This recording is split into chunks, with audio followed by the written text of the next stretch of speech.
Praise the Lord, everybody. Welcome to On Point, the #1 Saturday morning Christian-based call-in talk show in America, live every Saturday morning from 9 a.m. to 10 a.m. on any smart device at David G. Evans, the #1.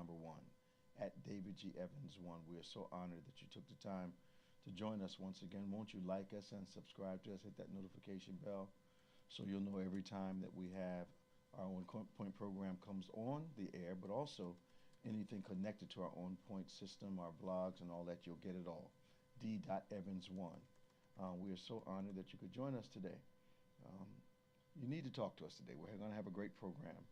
We've got some things planned to talk to you about that are relevant to your life. We talk about those things to do with culture, politics, sports, of course, faith, and try to answer any of the questions that you might have, but always from a kingdom or biblical perspective. So you can give us a call, 866-743-8267-866-743-8267-866-74 Evans. Why don't you give us a call here in On Point? Joining us once again is our world-famous co-host, Reverend Nicholas A. Smith. Yes, good morning. Hey, man, how you doing? I'm hanging in there. Another Saturday. Another Saturday? They don't wait. No, they don't. They just come. And the Easter season is upon us. Yes, sir. And waiting for Excellent Friday and Yep. Easter Sunday, and looking forward to a great celebration this week. Yeah. You know, I'm always amazed as preachers that one of my anxieties every year, the last couple of years, has been, what is there new to preach? Yeah. And I know a lot of preachers that are older than me or went on before me, they would struggle with what to preach. Yeah. And I was amazed this year that I had my theme in like December or January. Yeah, it was the oddest thing. That's a good thing. Yeah. Right. Yeah. Of course, Easter's here and I haven't written a word, but yeah, I know what I'm going to do. But you know what you're going to do. Yeah. You got the nut. You got the bolts. Oh, down, yeah. The bones. I can see the framework. Yeah. Let's put it all together. A lot going on in the world. Mm-hmm. And we're so glad that our callers are watching us. Why don't you invite somebody to join us this morning, too, so we can broaden the conversation to all of our watchers, listeners in the Florida area. Good morning to you. We were having a conversation about you last night. A couple of us pastors were together in my office, and we are progressing with our mission and the mandate to start a location in Orlando. We're looking forward to continuing to talk to you as you coalesce down there and start to make your plans in your head, and we get together and talk about how to launch the work and how to get people interested and fired up about coming out to see us in the beginning. Looking forward to it. We'll keep you up to date. So, the tariffs. Mm-hmm. What distresses me is this. You know, when you try something that everyone's telling you is not going to work, there's not going to be a good reaction, and you cause some of the richest people in the country to lose a couple $1 trillion in a few days. Mm-hmm. That's a very expensive lesson that people have to pay for. You know, there wasn't a couple $1 million lost. There were trillions of dollars lost. Yep.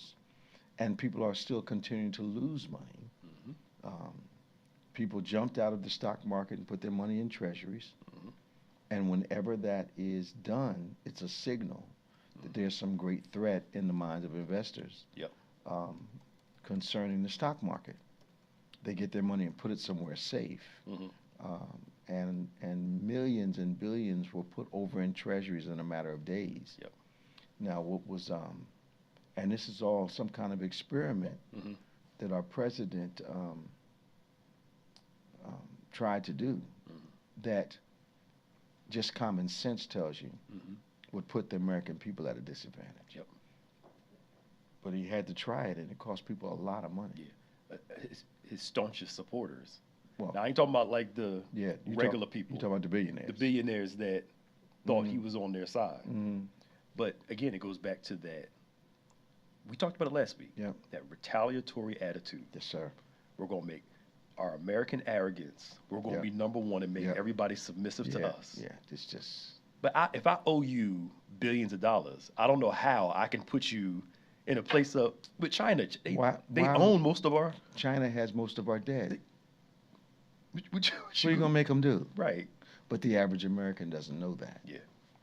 So they see it's really weird. Us opposing China, but don't see anything wrong with us in bed with Russia. Yep. It makes no sense. No sense at all. No sense. You know, so you know, the pattern I'm recognizing is his relationship that he seems to favor with the dictators of the world. Yep. Which to me, if we use a very simple equation, and you take an average of the people that you admire or that you call your friends, it'll reveal who you are. So, you know, everyone that he seems to hold in high regard is a dictator in a country, and they're a brutal dictator. They are. Yep. You know, so, and the way that Project 2025 reads, the kind of power and immunity they're trying to give a president is the kind of power and immunity that dictators have. Yep. So I'm wondering what it is about our politicians, and this time the discussion has to be on the Republican side. What is it that they see in their own future? You know, is the feeling of invisibility so emotionally strong that they're willing to change the whole country just to remain visible in their own eyes, because they're not invisible to the rest of the country. You know, they've convinced themselves. Here's the issue. White folk came to America. They were in the minority. History progressed. Country grew because it's a melting pot. There's never been a time they weren't in the minority. So what is this angst about their vanishing? It's that now that the minority, they're still the majority. Right. But the minority, like you said, is creeping up. It's creeping up. That white replacement theory is they're feeling. That's what's giving them angst. Okay. It's going to be less of us and more of them. So let's outlaw abortion, all these other things, so our population numbers can go up. But the problem is they're not having babies. That's the thing. Yeah. And, you know, so that's the whole immigration's about. Yeah, they're not having babies. Yeah. It's a mass effort to maintain, not for all, but for that group, the majority. I was talking to someone yesterday, the day before, about voting. And they said, well, you know, my vote doesn't count. And you know, so there's some minority people that the numbers, they don't have cognizance of the numbers. It's just a feeling. Yeah. And I found that this whole political platform focuses more on creating an emotion in people than it does in giving them information. So that the emotional mindset or the heart set is so strong that you can't tell them facts. Yep. I saw an interview, I'll get back to the voting in a minute. I saw an interview, and some of the MAGA supporters were asked, so what is it that you like, or what is it that the president has done for you? And they couldn't say, because it was all feeling. And then when they were asked, when someone said, well, the economy, well, how has it affected you? Well, you know, the stock market. Are you investing in the stock market? Besides your 401k. No, and really, you're at the mercy of the person that's handling it, your 401k, and the market. So we're not in the market because we don't make our living in the market. There you go. You know, we've got a mutual fund with mixed stocks in it, and we don't trade it, we don't impact it. You know, so it's there, but it's in the hands of. We got to trust those people that are supposed to be managing the fund. So there was no real they couldn't really say. And I'm talking about regular, everyday folk. Because I realized how strong the emotion is. And they couldn't articulate, I feel like I'm seen again. You know, and some people are, you know, my children had an issue at a supermarket a couple weeks ago. And it reinforced to me, a woman that didn't know him decided it was in her right to start chastising him in the store. you know, and of course the grandmother was close by, and a little altercation happened, not physical but verbal, and but she felt deputized to be able to speak to the children, and it was my first exposure to what people are calling a Karen. But she was fussing and you know, I mean, just I'd never seen it. I saw it on video, but I'd never heard of it happening to someone that I knew. And she was very bold about what they shouldn't be doing and what their grandmother should be doing, and blah blah blah blah blah. And I'm like, whoa. I had to have. I thought I told you this. I had to happen here one time. No. During the pandemic, I was always walking. Sure. Take a walk around. Sure. And the lady, she was back at the senior Harvest House. Okay. And she had to be visiting. She wasn't living there. She was visiting somebody. Okay. So I'm walking around. It was a little chilly, so I had my hood and my hat on. And I noticed this car was following me around the parking lot. And I'm walking, do my little normal walk around. I see her car at different junctures, right? And I'm looking, I'm like, I've noticed this going on. You never told me this. I forgot all about it. And so she, so I get around one place, she pulls around, and she says to me, "Are you okay?" And I said, "Yes, I'm fine. Are you okay?" And she says, "Yes, I'm fine." And she rode off. But this is after she was following me. Really? She must have thought I was just some random black guy walking around this church building. She didn't know it was our property. You're back visiting our home. Thank you. You back there visiting. Thank you. I'm here more than you are. Oh my. But it goes to show that boldness that some people are having. Deputized. It's the feeling, like you said. It's the voting part. Yeah. People, first off, elections are popularity contests. Now they are. They're not about issues. So I've heard people say, what was Kamala's her agenda? What was her? They didn't listen to her. They didn't listen to her. Website, she talked about it. She didn't have an agenda. She didn't have a plan. They didn't listen to her, and they didn't look. They didn't look. It was all a feeling. But you could not listen to her and not hear what she said she was going to do. Yes. She didn't have any concepts. This is what we're going to do. Yeah. But I've heard people in the news say she had no agenda. Yep. And I'm like, who were you listening to? They were so hung up on how she talked. And I'm like, some of them, I was like, first off, especially the black people, you got a black mom, you got a black aunt, you got a black sister, somebody. You know, all of them have their home voice and their work voice. Absolutely. It's normal. Hello. Every black person is bilingual. Thank you. Come on, y'all. Like, seriously? Looking for something to criticize. Thank you. It was deep. It was deeper than her preparation. I remember when President Obama ran, and people were saying he wasn't black enough. Well, how black do you have to be black? Thank you. You know, and then, you know, Mrs. Harris never ever hid that she was mixed. You know, Jamaican and whatever. Yeah. So, but the tone of the skin usually identifies an individual. Yep. You know, unless you have someone like what's that lady that was burning everybody? Kundis Owens. Her. That's an appropriate name. I call her Kundis. Yes. Appropriate name. Appropriately. Yeah. So the voting thing. I hear people say, "My vote doesn't matter," and they're not aware of where they are. If your vote did not matter, why is there so much effort to minimize or eliminate your vote if your vote doesn't matter? Why all this redistricting? Why all these other efforts? Why moving polling places a mile away from people's residences down south? Why go through all of that if your vote doesn't matter? They want us to think it doesn't matter, because I wouldn't go through all these mechanizations if it didn't.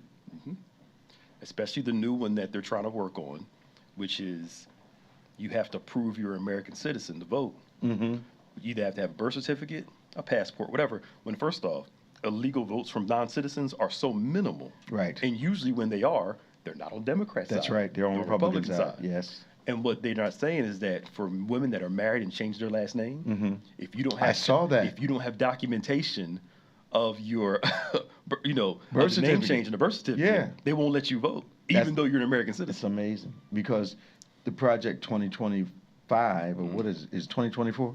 Yeah, 25, yeah. 25 is saying that the male in the House, his vote should represent the entire House. Women voted for this. Yep. If I hear one more person tell me I didn't vote for that, yes, you did. You just thought it was for everybody else. Absolutely. You didn't think it was for you. Absolutely. And to make that that dichotomous decision, I like all this, I don't like all that, and because I don't like all that, I don't even have to worry about it. I don't see how you get there mentally. Yeah. But anyway, so I'm having a discussion about voting, and a lot of people are apathetic, and I get that. Politics can be very frustrating. Yep. But at the same time, if they're trying to take your vote away, they're telling you how much value it has. Because, like, for instance, we go back to the election. The presidential election, she didn't lose by a lot. No. When you do the math, No, they she want to didn't. act like it was a blowout. No, it wasn't a blowout. It wasn't. Popular vote was not a big blowout. 100,000 here, 100,000 here, 20,000 here. Yep. And the non-voters was a huge block that didn't choose both of them. Absolutely. Stayed home. That stayed home. So, but again, people don't research. But I watched some Hispanic people talking about they feel betrayed at this point.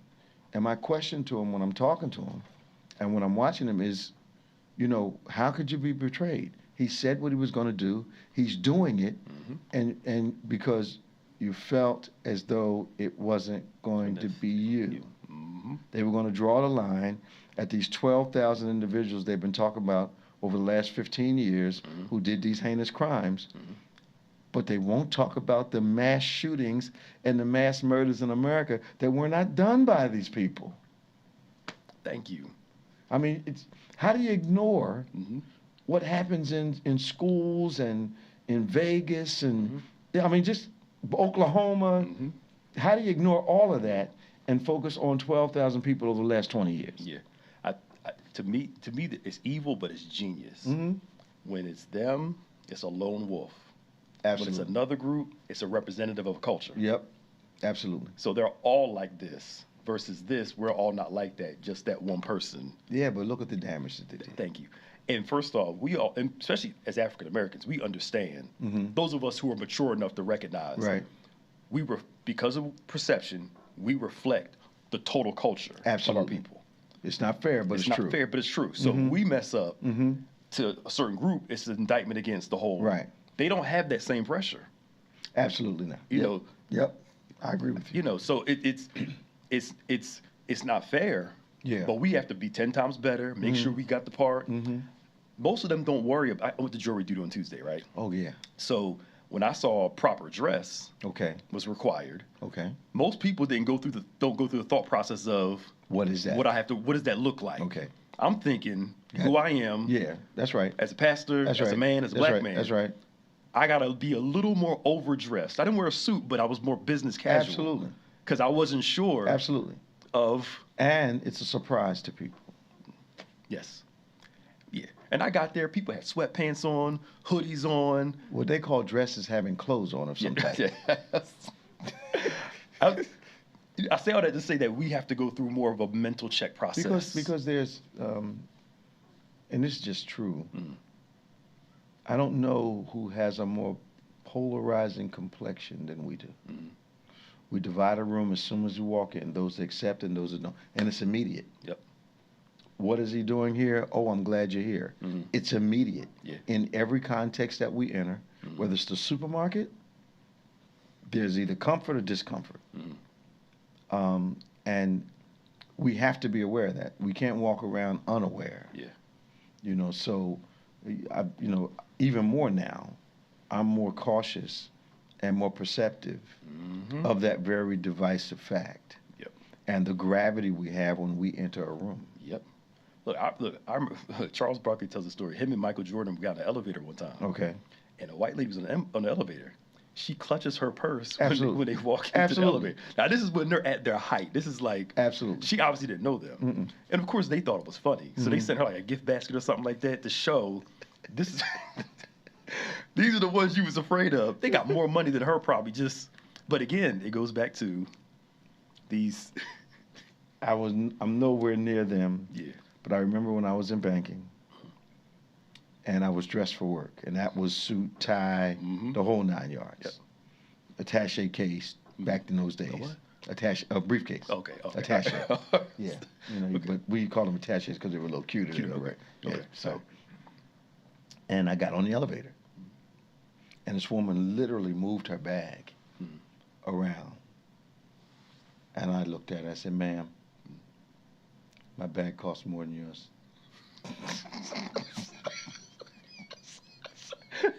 I said, "You have nothing to worry about. Calm down. Just, it's okay." Yeah.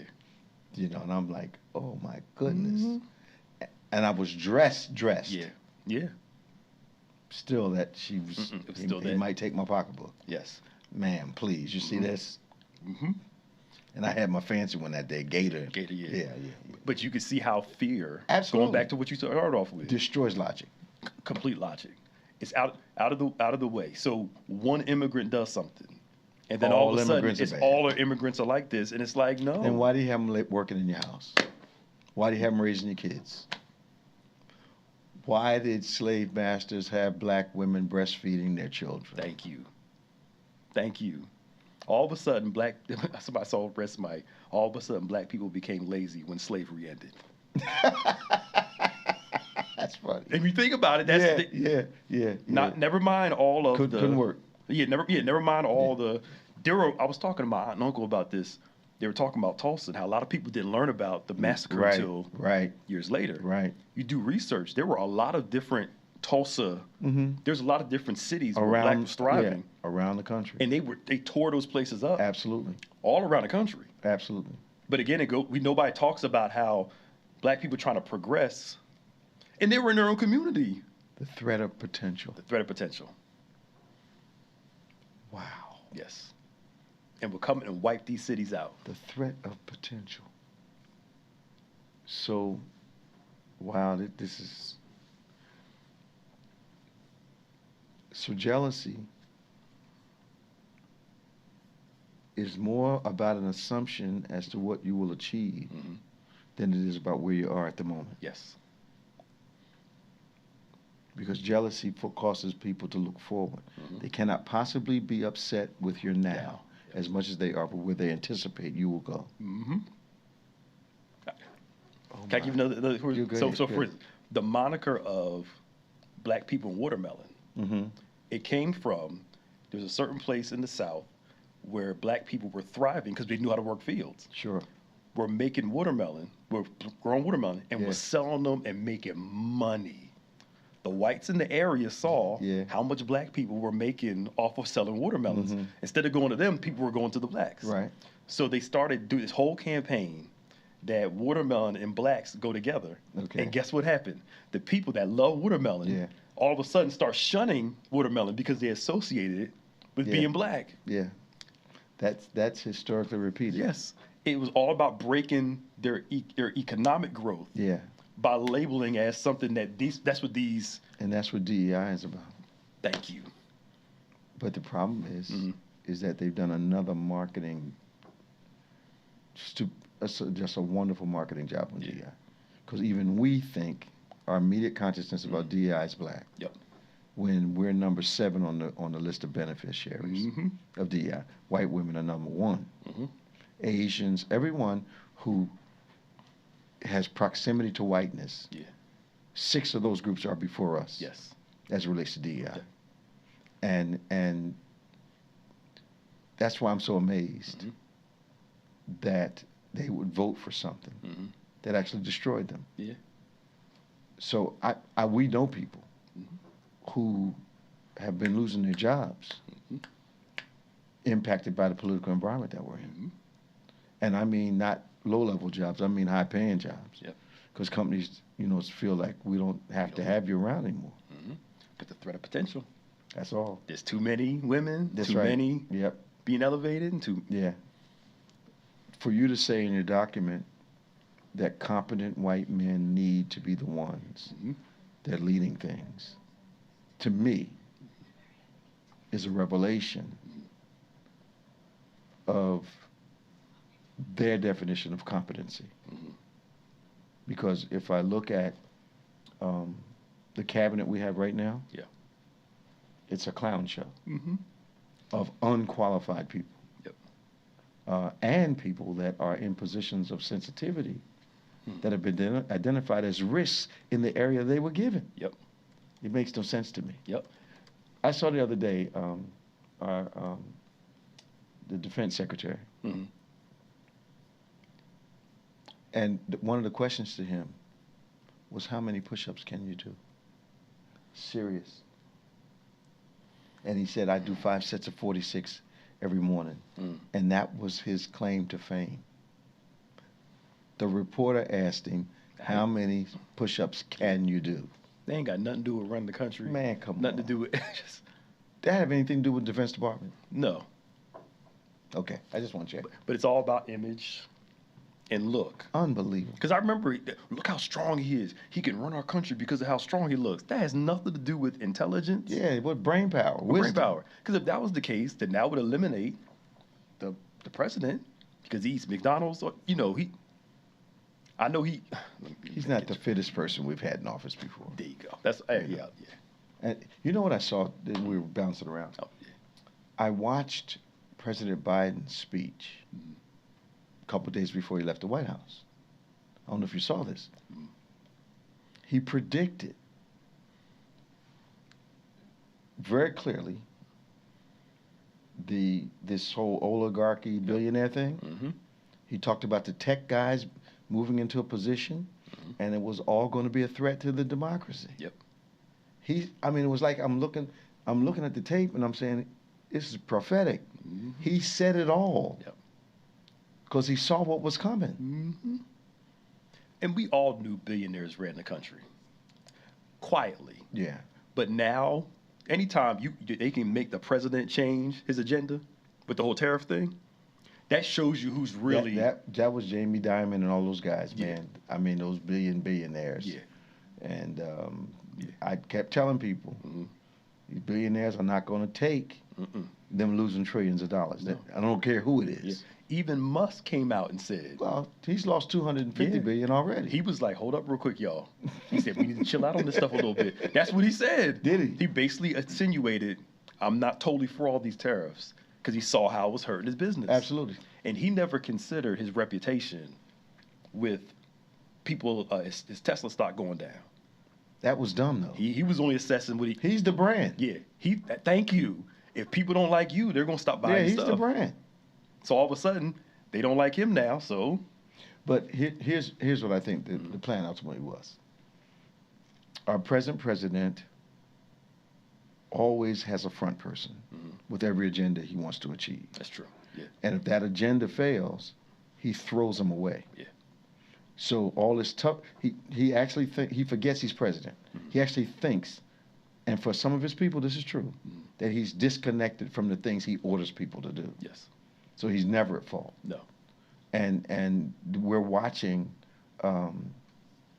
money is what causes people to change their minds. Mm-hmm. And people started losing a lot of money, and then all of a sudden, a couple of people called the White House, said, you better hold this up right now. Because you know billionaires, they have a variety of ways to solve problems. Yes, they do. Yeah, okay. Oh, absolutely. Right.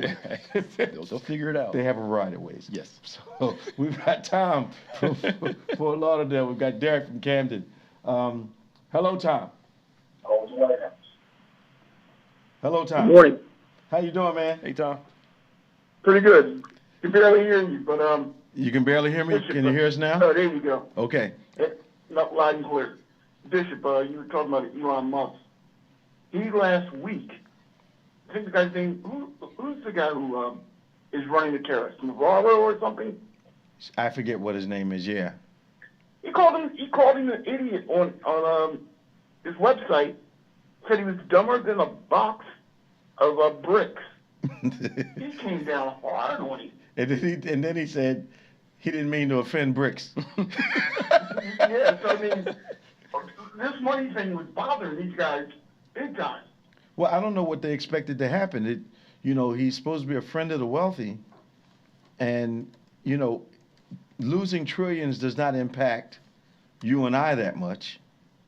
But when you're in that billionaire and trillionaire lifestyle, losing trillions in a day or two is a big deal. Mm-hmm. And keeping tab of what I got and what I don't have. And I didn't think they were going to be quiet. I bet you a couple of them called that White House and said, "You better back up off of this because you're going to lose us." Mm-hmm. Guaranteed. You know, so I just think that the American economy is not a toy. Yeah.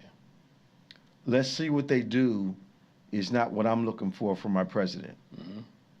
I'm looking for him to do things that are going to protect my money, not put my money at risk. This is not a casino, and we know he's not good at casinos. Yeah, no. No, he ruined 3 of them. Yeah, he's not good at casinos, and it's hard to mess up a casino, especially since it's designed to win people's money. Yeah, yeah. Yeah. Bishop, years ago, I was privy to a VP of GE, Mm-hmm. and he told me and a couple other guys that he had an opportunity to get Jack Welch, President General Electric. The reason this is before it became Lockheed, Mm-hmm. Yeah. to come to a church for the seminar for black people. Okay. He said Welch came, and Welch asked him afterwards, "Hey, I never knew." He said, "What? Did you feel nervous in that room?" Because I felt nervous. There was all the white people in that room, and it really bothered me. Because do you feel that way when you're with us? Wow. That he was aware of how black folks may feel, even though we don't because they're used to it, but he actually made that comment. I believe, and this has to do not just with society, but I've always felt in church, in any situation, any social situation, whether it's business or just recreational, people want to feel welcome in whatever environment they walk into. Mm-hmm.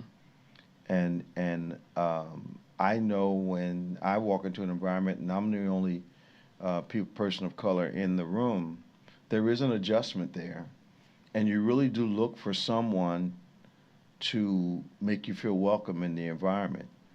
And one of the things we've tried to do here at church is when someone comes in that we haven't seen before, is we make the effort to make anyone that walks in the door feel comfortable, because that's a need that everyone has. But also it speaks of the discomfort that you can have when you're in an unfamiliar social environment. Yep. I was at church one day and a white gentleman came in and I grabbed him, sat down with him, and you had one of your moments. At the end of the service, I asked him, "How do you like it?" He said, "I think my head exploded, bro." And he only came, he's a Catholic. Yeah. He only came because he said he saw so many people, coming through there weekly. Yeah. He had to see what was going on. Yeah. And because he was totally impressed. But I think everybody in that church understood if we saw someone different, grab them, be nice to them, Yep. and welcome them. That's right. You need to do that. One more thing before I leave you. Go ahead. A blessing in disguise. Before I went to GE, Lockheed Martin, that whole 9 yards, Mm-hmm. I worked at a place called Weber Electronics. Made a lot of money. Yeah. But I came to work one day and the plant was shut down. And the reason I'm telling you this is because the reason tariffs are there is not because of other countries. They moved this plant to Mexico because they had cheaper wages. Absolutely. Nothing to do with tariffs. No. They were paying us, I think, $12 or $13 an hour back in the 80s. They were paying them 73 cents an hour with no benefits. Wow. And that was, that's what happened to Ford.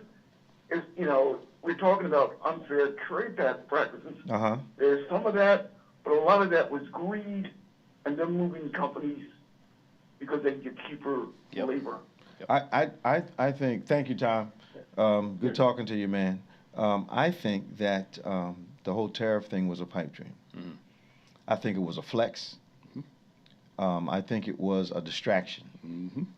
Because what I was thinking about was, okay, you're going to tax the American people because you want to intimidate some foreign countries. Now, we won't talk about the fact that they actually had tariffs on bodies of land where there were no people. We won't talk about the ineptness that went into it, or the third grade math that figured out who should get what. Yeah. Where was the money to build the factories to replace the business we weren't going to be getting from overseas? Where was that coming from? Yeah. And were you going to be able to pay the wages that you moved everything overseas so you can make some money? So we're going to reverse all of that. Only people are going to suffer are the American consumers. Yep. Yeah. So you're telling me all of a sudden people are going to start building factories for hundreds of billions of dollars here when they're not going to do it. They're not going to do it. It was inept on our part. It was. And I blame the politicians in his party for not stepping up and saying, you can't do this. Yeah. Because we went through a couple-week period where we managed to isolate the rest of the world. And that perception is not going to be changed because he decides, well, that's behind me now. I'm going to talk to you in another way. They're not forgetting this stuff. No, they're not. And you're right. It's this whole, the rest of the world's been cheating us, so we got to get our money back. We're in a global economy, whether you like it or not. Absolutely. It's the way things work now. Absolutely. And everything you say, everything's not going to be American made. No. Because you want it to be American made, but you're not going to want to pay the prices. No, they're not going to pay. For American labor. You're not. No. You don't want your iPhone to go from $1,000 to $3,000. No. You're not going to want that. No, not going to want it. You don't want your car prices to go up $4,000 or $5,000, $6,000 bucks. It's just silly. It is. But because we don't have civics in school anymore, we don't understand how government works, and because we're reacting emotionally to everything, people are ignoring stuff until it lands in their front yard, like you said. Yep. If I lose my job, okay, then all is bad. As long as I see you losing yours, doesn't affect me, I'm fine. I saw people on TV who actually were, I was so glad when they fired all these people, they're downsizing, and then 2 days later, I got a notice. And this one woman I saw, she said, I actually did not think it was going to happen to me. Because you're okay with everybody else. How can you be okay with the suffering of others and then and leave yourself completely detached? Yeah. Based on what? I don't know. The superiority.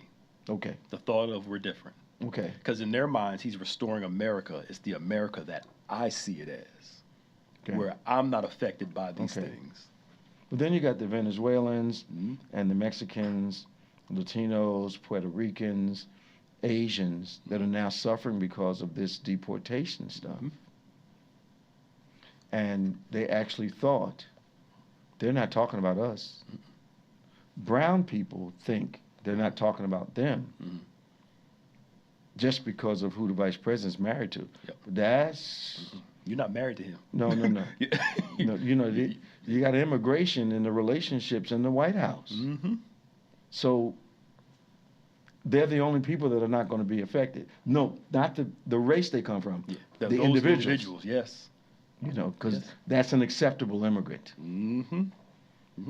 But he said it's all about feeling. And if I feel like I'm better than somebody else, I don't care. We get the example a couple weeks ago about the professor did the experiment in his class.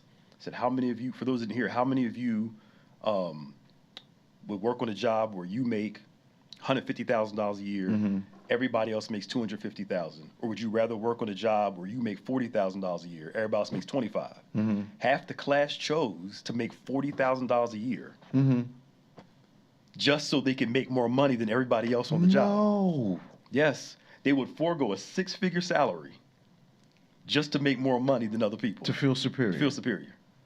Unbelievably foolish. Choose the $40,000 over the $150,000 because they don't want to be the only one making the person making the least amount of money. But you're making 6 figures.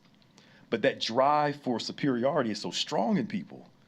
It's emotional, purely is. There's no intellect in it at all. Unbelievable. 866-743-8267, 866-743-8267. You can give us a call here on Point, the number one Saturday morning Christian-based call-in talk show in America. Live every Saturday morning from 9 a.m. to 10 a.m. on any smart device at David G. Evans, the number one. That's at David G. Evans, the number one. Like us, subscribe to us, hit the notification bell, write us on the platform, talk to us. We want to know what you're feeling, what you're thinking. Join the conversation. We've got Derek from Camden. Hello, Derek. Hey, how you doing, David? How you feeling? Hey, how you doing? How you feeling today? I'm feeling good. You getting better? You getting better? Yeah, the hands is getting Didn't I better. tell you? Didn't I tell you? Yeah. Didn't I tell you? The hands is getting better. Go ahead and tell me. Didn't I tell you? Yeah, you told me. All right you told now. me. All right. My walking is getting better. I walk told to the you. bathroom. Yeah. Told you. You were all sad. I told you what God was going to do, man. Oh, wow. You did tell me. Yeah. Mr. David, do you know somebody by the name of Bishop Pastor Levi Comley III? Levi who? Levi Combs III. I don't know. Coombs? He's a pastor. Yeah, I don't know. I'm not familiar. Does he know me? I think so. Okay, I don't know. What's your question about him? But the nurse that was close to him at Kessler, she took care of me. Oh, wonderful. Wonderful. But yeah, my fingers are getting better. For those of you that don't know, Derek had a very serious accident. An automobile hit him about, I guess, 2 months ago, Derek? Yes. Yeah, and he had some extensive damage, and he even thought that perhaps he was not going to get well, but we believe God and prayed for him, and his recovery is coming along even faster than he thought it is now. So we're just glad to hear that you're getting better, man, that you're getting stronger, and that your mobility's coming back. Yeah, but the funny thing about it is, I didn't even hit my head on my back on the cement. Okay, good. I'm glad you didn't. God is good. Absolutely. We wouldn't want nothing else to happen to you. Nah, I'm getting better. I'm going to get out of here, and I'm going to come to church, and the first person I'm going to do is coming for you. Okay. I look forward to it. I'll talk to you soon, all right? All right. All right. Have a good day now. See you. You too. That was Derek from Camden, New Jersey. So, Easter Sunday's coming. We're relaunching our latest book, Elevate. It's about the story of David. It's called Elevate from Perdition to Providence. It's my latest work. And we're going to have a book signing on Easter Sunday. Cool. And a release. So we're going to have a great time. We want you to come on out and be a part of that book signing immediately following service. And on Easter Sunday, as we continue, we had the House of David movie, which turned out really well. Yep. And I think we've got some House of David caps too. Yeah. I like that hat. Yeah. It's a nice hat. But look, we look forward to seeing you. And of course, it'll be online soon. But you might want to come and, we have a brief conversation and let me sign the book for you and show you my appreciation. Yeah. So, Pastor Nick, what do you think? I think I know the reason. What do you think is the reason that this administration is aggressively going after changing the payment arrangements for student loans? Few things. The philosophy of why should the American people have to pay for, because again, I had to pay for my loans. Why are we canceling the debt on these loans? A lot of people don't know student loans actually props up a big part of the American economy. Really? Because a lot of those grants and loans are federal. Yes. So the payments and interest coming in is helping to prop up. Yeah, almost like our IRS, almost. Yes. Yeah. So their thought is we're taking a chunk out of the money coming in to forgive these student loans. Now, these student loans being forgiven aren't just randomly. Some people think they're just doing. You have to like work a job for a certain period of time, especially if you work a nonprofit. Make on-time payments. But the way they have these things set up, it's a hustle. First off, college is too expensive, number one. Absolutely. Number two, there are people who are paying on these loans more than the minimum. Okay. Say their loan is for $60,000. Okay. They're paying for it for 10 years. Okay. They're watching their principal go up a little bit. It increases. Or it decreases by a small amount. Okay. They've been paying for 10 years. They started off with 60 and they still owe 55,000 because the interest. It's a hustle. Is so high. So it's a hustle. Now you went through college, you paid, I went through, I didn't, nobody canceled my debts. Right. But I'm not mad at them helping people pay their debts off. The system is set that I believe maybe for some people the first 10 years of your new job, your biggest bill is your student loan. Yeah. And so, no wonder people are still living at home with their parents. Yes. And then those that are fortunate enough to get a job where they can manage that debt. I just think it's so burdensome. Now, on the other hand, I was about to go to the other side. Yep. On the other hand, I didn't have the luxury of simply going to college. I had to work the whole time I went to college, and a 40-hour-a-week job, not, not part-time at McDonald's. I worked a job 8.5 hours a day. Yeah. For 3 years of the 4 I went to college. Yeah. And what happened to that? And I'm not belittling anything as anyone else, but for me, I didn't want to come out of school with $100,000 in debt, and I had friends of mine that were borrowing money every year. Yeah. And they had a burden when they graduated. And that's the other thing too. What's wrong with going to community college for the first couple of years? Yep. Save yourself some money, and then go away later, or just stay local if you can. If it allows you to, stay at home. Just pay tuition. You ain't got to worry about room and board, food, and all that stuff. Yeah. But I don't think we think. Not thinking that way. No. And then the other route was the community colleges back in the day. Their curriculums were not readily accepted by the four-year universities. So you had to make an economic decision based on what you wanted to accomplish. But I think that in the context where we live in now, the education system is set up in a way that only certain people can go to certain schools. Yes. College costs what, $250,000 now for 4 years? Or if you go and stay on campus for some, Yeah. So you go to Harvard or Yale, that's a $250,000 education. Yep. And not everybody can handle that, which makes it an exclusive place. Yep. That they may include a couple people, and that's even changed now because the affirmative action thing has been made virtually illegal at universities if they want to receive federal money, which is, I've got this theory. I don't know if it's me with my pattern recognition or not, but I seem to notice that in my time familiar with our president, that every industry or company that he's had a problem with is what the government is legislating against. He had a problem with education because his Trump University was a problem. He's got you go down the line. Yeah. And he seems to be going after the very things he failed at. Yeah. It's not that the Department of Education is the problem. Yes, But what a lot of people don't consider, Department of Education helps fund a lot of schools with food, kids with disabilities. So now if you take all of that away and say we're going to leave it to the states, a lot of those states that don't they have can't the fund, afford to do it. There was a teacher in either Mississippi, one of the southern states. I voted for Trump. Yeah. I was glad he's going, Department of Education until they remembered, I think 30 to 40% of their income to help the students comes from the Department of Education. Why wouldn't you know that though? Thank you. And you're like, well, he can't do this to us because our kids need this.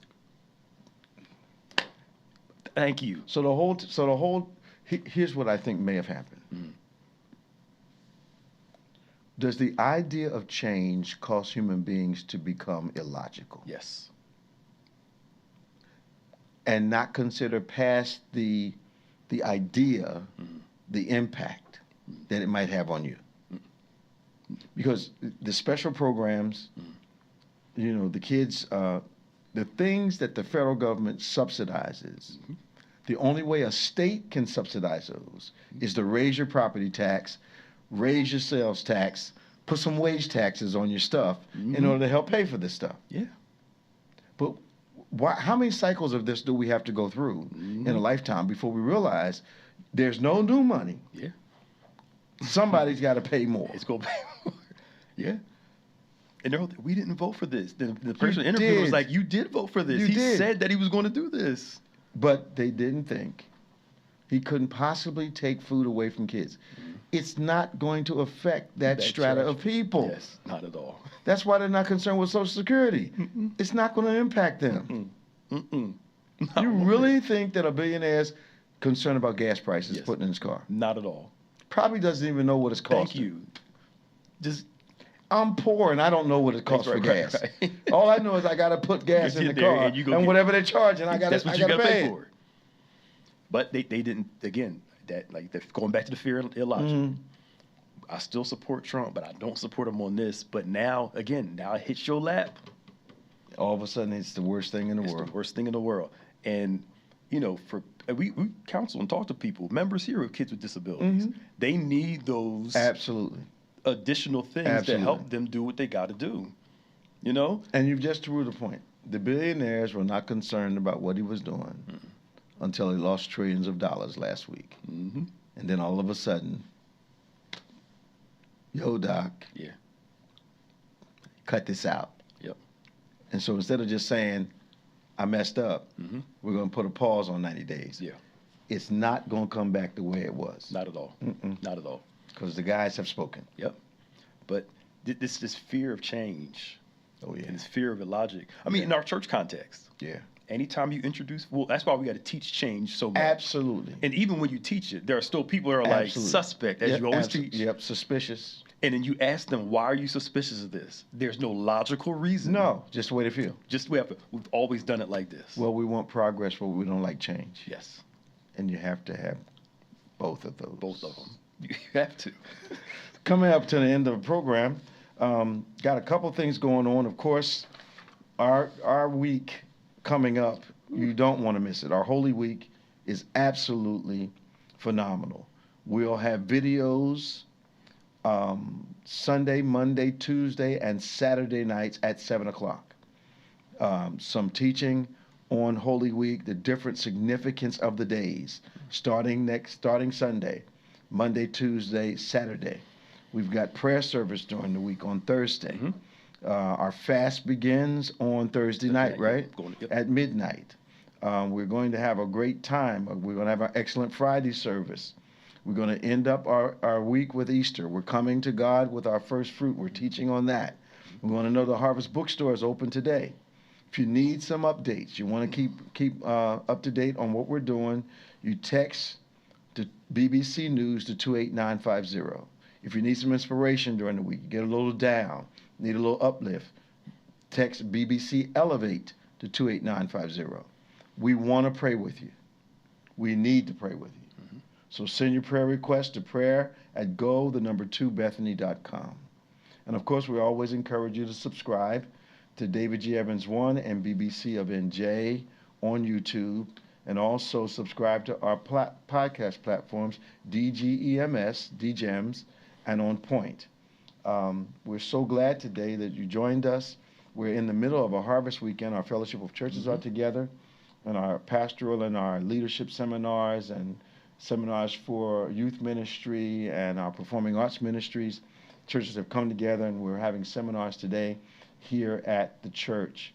I look forward to seeing you tomorrow. We want you to stay strong, and if you're been enjoying this Lenten season that Pastor Nick has been leading us through, we're getting right down to the finish line now for this particular observation. But to me, that Lenten mindset ought to be a mindset every day of our lives. This whole Easter season, it ought not just be a day, but it ought to be something that we are appreciating every day of our lives, and that is our risen Savior. Yeah. Well, for Pastor Nicholas A. Smith, I'm Bishop David G. Evans. Always remember, faith acts like a thing is so, even when it's not so, that it might be so. God bless you, and I'll see you next time on Point.